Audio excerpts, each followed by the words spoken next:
Some Tennessee fans may not be real happy with the results on the football field, but in recent years, Butch Jones has certainly built a program with a ton of talent based on now what looks to be four consecutive top 10 recruiting classes there in Knoxville. We bring in Mike Loveall from Last Word on College Football to help us break down the current class, which is a rather sizable haul of talent, Mike.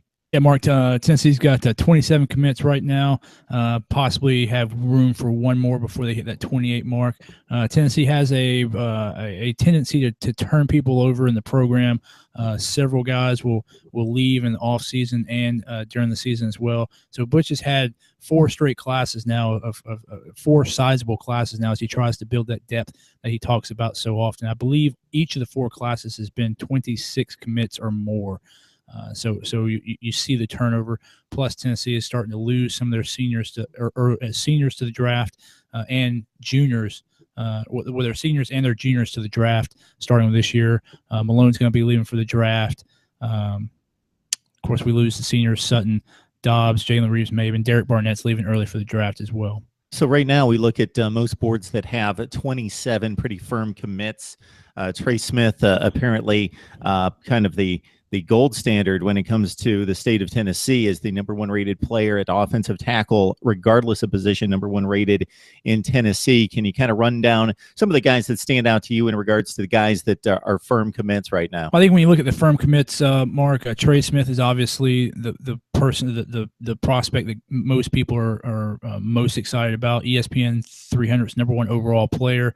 I think 247 has him in the top 5 or top 10, but consensus 5-star across the board from all the services.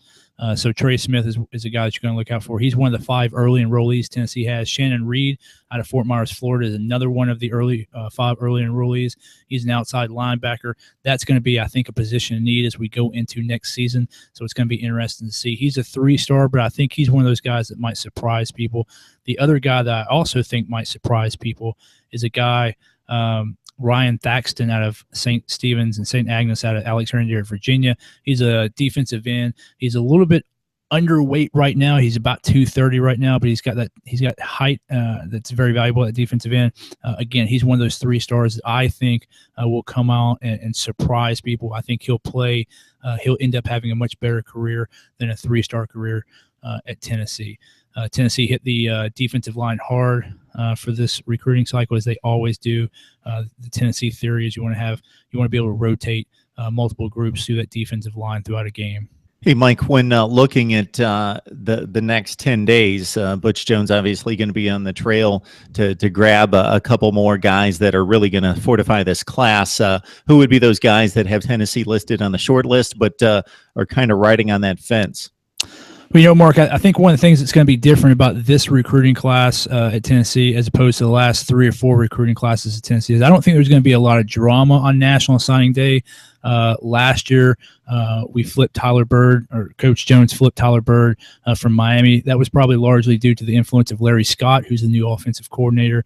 The season before that, Butch Jones went into Memphis and got a highly rated offensive tackle that had been committed to Ole Miss, got him to Tennessee. So there's a lot of drama the last 2 National Signing Days. It's a big production. Jones, always the marketer, makes National Signing Day a big production. I think this year is going to be a little bit more quiet.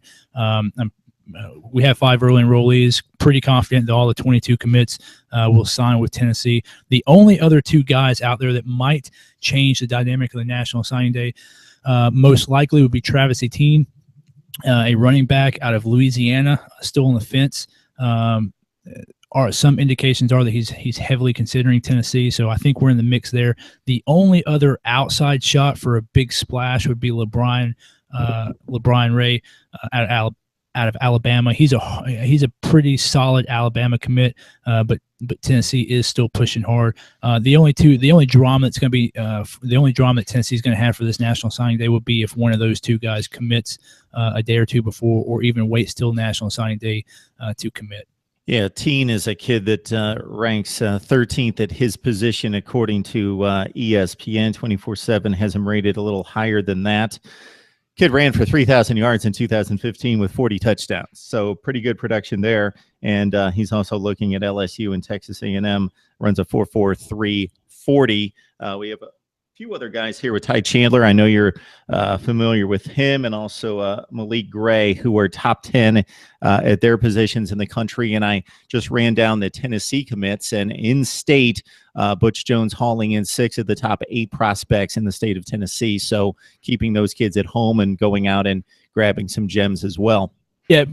Coach Jones has done a good job over the past 3 or 4 seasons getting in state. That first recruiting class for him with Josh Malone and Jalen Hurd, 2 probably top 25 national recruits, was big in defending the Tennessee turf. You and I have talked a couple of times previously about the increasing quality of high school football, particularly in the Middle Tennessee area, Nashville, Murfreesboro, Clarksville area. That's where they get a lot of the high-rated recruits. There is some concern this year, though. Tennessee lost out on 2 highly rated receivers out of Knoxville, T. Higgins and Amari Rogers, both to Clemson.